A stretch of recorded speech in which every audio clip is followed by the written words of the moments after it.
this is an area where you have been in charge, and I know you know what the integration of this area means.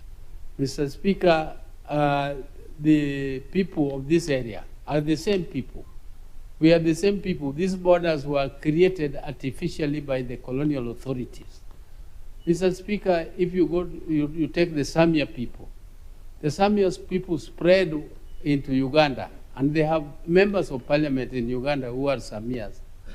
At one time, Mr. Speaker, if some of you might not be aware, in Kenya, we had Mudi Awori as the Vice President of Kenya, and his brother Agre was contesting for presidency in Uganda. So, Mr. Speaker, we also have the Teso people. They spread into Uganda. The Luo people go up to Lolwe Islands there. So the Manyala people, the same. Mr. Speaker, the Kuria, you go to Masai, and you go down the Digos. They all spread into Tanzania. And Mr. Speaker, this area was supposed to be one country. But because of during colonial times, Mr. Speaker, I was there. There used to be no border here in Busia. We used to move. Siaya is not far from here. In fact, I'm a neighbor. I'm more of a neighbor than Halwale. And we used to move into Uganda. There was only a roadblock showing you that you are getting into Uganda. And the currency was one during colonial times. Why are we not doing better than the colonialists? Why was Uganda and Kenya more or less one? Because we were using the same currency. There was only a border to show you that you are now crossing into Uganda. Otherwise, these are the same countries, Mr. Speaker. And Mr. Speaker, sir, the East African community is based on 4 pillars. These 4 pillars, one is the customs union, which I think, Mr. Speaker, is largely implemented. The second pillar is the common market. And this common market envisages free movement of goods, free movement of people, free movement of services, and free movement of capital. And Mr. Speaker, this is where we are doing very poorly.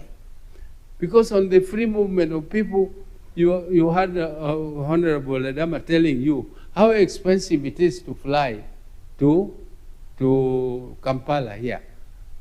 Mr. Speaker, even here, movement, though moving on foot here is not a bigger problem, because now, Mr. Speaker, I think we can give credit that people can move with their IDs and they can go into Uganda. Mr. Speaker, on the free movement of goods, there is what we call the non-tariff barriers. These non-tariff barriers, they have been talked about for a long time. I think when you were there, Mr. Speaker, you remember the whole list of non-tariff barriers. They have been reducing them, but why are they not being eliminated completely? Because these are just artificial measures taken by governments to prevent free movement of goods and free movement of people sometimes, but mainly free movement of goods. Mr. Speaker, when it comes to the free movement of people, you also have problems with the right to establishment, because some governments they have signed the protocols. They signed the protocols, but their implementation with these protocols, Mr. Speaker, the big problem is implementation. Implementation is left to the member states, and they don't want to implement them. They signed them, but they don't want to implement them. For instance, right to establishment. The Tanzanian government, I think, sometimes fears that Kenyans are very greedy. They might nyakua all their land there. But, Mr. Speaker, that is not true. Kenya allows people free movement of people. They come and work in Kenya freely. And this should be practiced by all the members because the protocols have been signed by all of them. And it is a problem of implementation. Mr. Speaker, we also have a problem in Lake Victoria. This lake is supposed to be 1 minute to conclude your thoughts, Honorable Senator. Mr. Speaker, the lake is supposed to be a common user facility. Uganda practices common user practice with the Congo. They manage the lake jointly. Why can't the East Africans also manage this lake jointly so that fishermen are not harassed and arrested?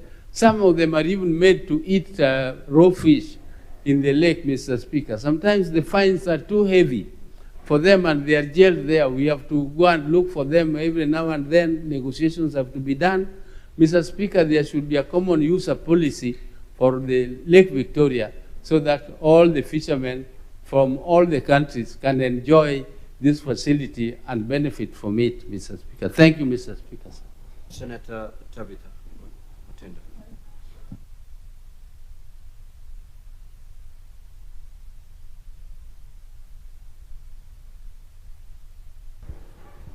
Thank you, Mr. Speaker. Allow me to just pick it up from where our youth leader